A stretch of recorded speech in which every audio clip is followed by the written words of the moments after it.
ରାତି ପାହିଲାଣି ରାବୋଇକା ଉଠ ଉଠ ମଠ ନକର ଆଉ। କୁକୁଡ଼ା କରୁଛି କକ୍ କକ୍, କହୁଛି ଶୀଘ୍ର ଶୀଘ୍ର ଉଠିଯାଅ। ସାଙ୍ଗମାନେ ମୁଁ ଗୋଟେ କନଫ୍ୟୁଜ୍ରେ ଅଛି। ଆକ୍ଚୁଆଲି ଆମକୁ କିଏ ଉଠାଉଛି? ନାଇଁ ମ, ସେମାନେ କେହି ନୁହନ୍ତି। ଘଣ୍ଟା କିମ୍ବା ମୋବାଇଲର ଆଲାର୍ମ ସେଇ କାମ କରୁଛି।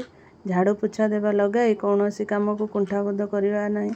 ବେଳେ ବେଳେ ମେସିନରେ ଲୁଗା ସଫା ନ କରି ହାତରେ କରୁଛି। କାହିଁକି ନା ଶରୀର ପାଇଁ ପରା ଶାରୀରିକ ପରିଶ୍ରମର ନିତାନ୍ତ ଆବଶ୍ୟକତା ଅଛି। ବାହାରି ପଡ଼ିଲି ସଜବାଜ ହୋଇ, ସାଙ୍ଗେ ଚଟୁ ଖଡ଼ିକା ଅସ୍ତ୍ରଶସ୍ତ୍ର ନେଇ ହାଣ୍ଡି କଢ଼ା ସାଙ୍ଗେ ଯୁଦ୍ଧ କରିବା ପାଇଁ। ବାଟି କୁଟି ଛେଚି କାଟି ସମସ୍ତଙ୍କୁ ପରାସ୍ତ କରିଲି। ଶେଷରେ ମୁଁ ଜୟଯୁକ୍ତ ହୋଇ ରାଜ୍ୟ ରୂପେ ସ୍ୱାମୀଙ୍କୁ ଦେଲି ଖାଦ୍ୟ ଟିଫିନଟି ବଢ଼ାଇ।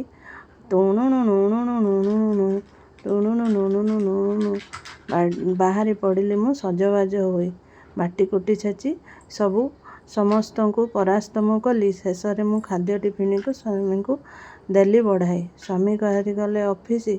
ଏବେ ତ ତାଙ୍କର ସବୁ ଡ୍ୟୁଟି। ଏବେ ଦେଖନ୍ତୁ ଏହାପରେ ଆସିଲି ମୁଁ ମା'ର ଚରିତ୍ର ନିଭାଇଲି। ଏ ଦୁନିଆଟା ପରା ଏକ ରଙ୍ଗମଞ୍ଚ। ଆମେ ସବୁ ଏଠି ଅଭିନୟ କରୁଛେ। ଆମ ଜୀବନ ପରା ବିଭୁଙ୍କ ହସ୍ତେ। ଆମେ କେବଳ ଏଠି ନାଟକଟେ କରୁଛେ। ଦେଖ ଆମ ଡାଳିମ୍ବ ଗଛରେ ଫୁଲ ଆସିଛି। ମୁଁ ଖାଲି ଫୁଲ ଦେଖୁଛି, ହେଲେ ଡାଳିମ୍ବ ପରା ମାଙ୍କଡ଼ ଖାଉଛି। ଖାଦ୍ୟ ପରା ଶରୀର ପାଇଁ ନିତାନ୍ତ ଆବଶ୍ୟକ, ଯେମିତି ଗାଡ଼ି ପାଇଁ ପେଟ୍ରୋଲ। ଦେଖନ୍ତୁ ମୁଢ଼ିରେ ତରକାରୀ ଗୋଳେଇ ଖାଇବା, ଏହାର ସ୍ୱାଦ କେବେ ଜାଣିଛନ୍ତି ବାଲେଶ୍ୱର ଆଉ ମୟୂରଭଞ୍ଜିଆ।